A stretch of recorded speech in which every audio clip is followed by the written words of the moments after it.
Students हम बात करेंगे प्रॉब्लम के ऊपर जो कि बनाया गया एक थ्योरम की स्टेटमेंट पे, जो कि है if arcs congruent then chords congruent. मतलब कि एक सर्कल में अगर आपने जो है अगर आर्क्स एक जैसी रखी हैं तो उनमें जो बनने वाली कॉर्ड्स हैं वो भी एक जैसी होंगी, उनकी लेंथ बराबर होगी। हम उसे भी अप्लाई कर सकते हैं, ठीक है। देखिए क्वेश्चन इस तरह से कि in a circle prove that the arcs between two parallel and equal chords are equal, ठीक है। तो देखें यहाँ पर ये एक सर्कल है, ठीक है, और ये उसका सेंटर है, ए इसका सेंटर है, ठीक है। अब हमने दो ऐसी कॉर्ड्स ड्रॉ करनी है जो कि आपस में पैरेलल भी हों और इक्वल भी हों, ठीक है।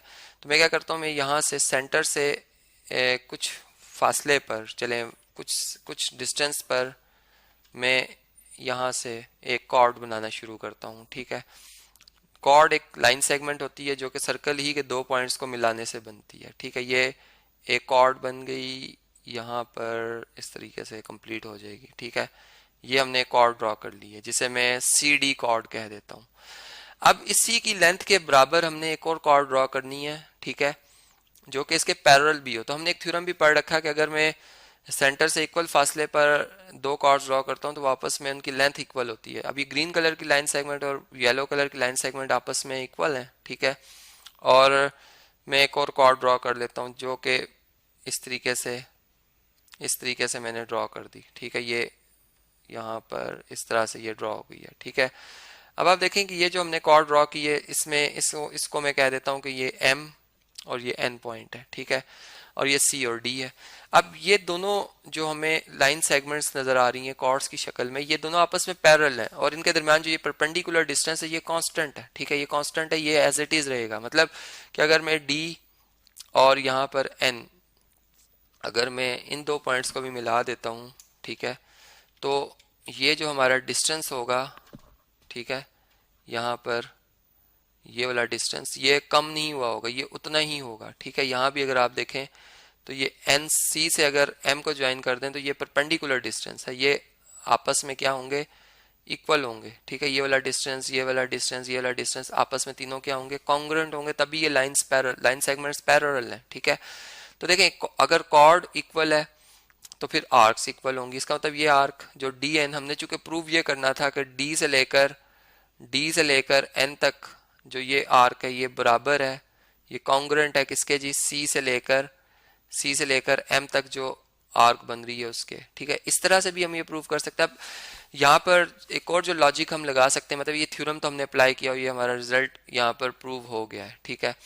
अब हम एक और तरीके से प्रूव करते हैं। अगर मैं इस ए पॉइंट को डी पॉइंट से ज्वाइन कर लूँ, ठीक है, यहाँ पर चलें इस तरह से ए पॉइंट को अगर मैं डी पॉइंट से ज्वाइन कर लूँ और यहाँ पर मैं ए पॉइंट को एन पॉइंट से ज्वाइन कर लूँ, ठीक है, इस तरह से।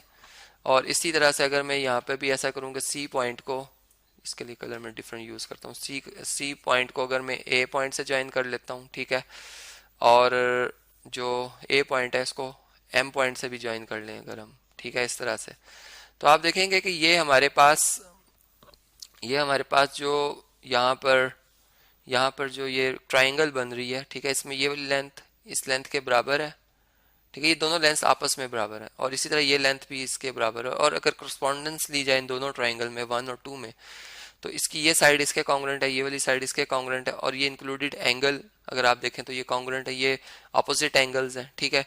और अगर हम इस एंगल को शामिल नहीं कर रहे, ठीक है, तो हम ये कह सकते हैं कि चूंकि ये वाली लेंथ इसके बराबर है तो साइड पोस्टुलेट भी लगा सकते हैं, जिसकी वजह से दोनों ट्राइंगल्स कॉन्ग्रुएंट हो जाएंगी।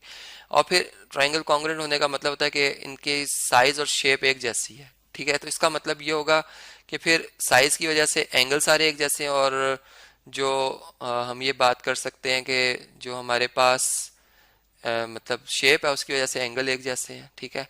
साइड्स होगी साइज की वजह से, तो अब ये एंगल इसके मतलब बराबर है, ठीक है, ये बराबर है। तो फिर इस एंगल के सामने जो ये आर्क बन रही है बेसिकली ये भी तो इसी एंगल को ही हमने, अगर देखें इन दो साइड्स के दरमियान जो रोटेशन है, अगर मैं इसको एनलार्ज करता जाऊं तो ये पॉइंट और ये पॉइंट अगर हम ज्वाइन करेंगे तो यही एंगल बनेगा, ठीक है, यही रोटेशन बनेगी। और इसी तरह यहाँ भी अगर हम देखें तो ये सेम रोटेशन बन रही है। इसका मतलब ये आर्क्स तब भी हम प्रूव कर सकते हैं कि ये कॉन्ग्रुएंट है। तो ये एक और वे था इसी थ्योरम को समझने का, जिसमें कि हमने एक और लॉजिक लगाया और इस बात को साबित किया कि अगर एक सर्कल में आर्क्स जो अगर दो पैरेलल और इक्वल कॉर्ड्स के दरमियान बन जाएं जैसे डी एन और सी एम में, तो इन दोनों आर्क्स की लेंथ भी आपस में कॉन्ग्रुएंट होगी।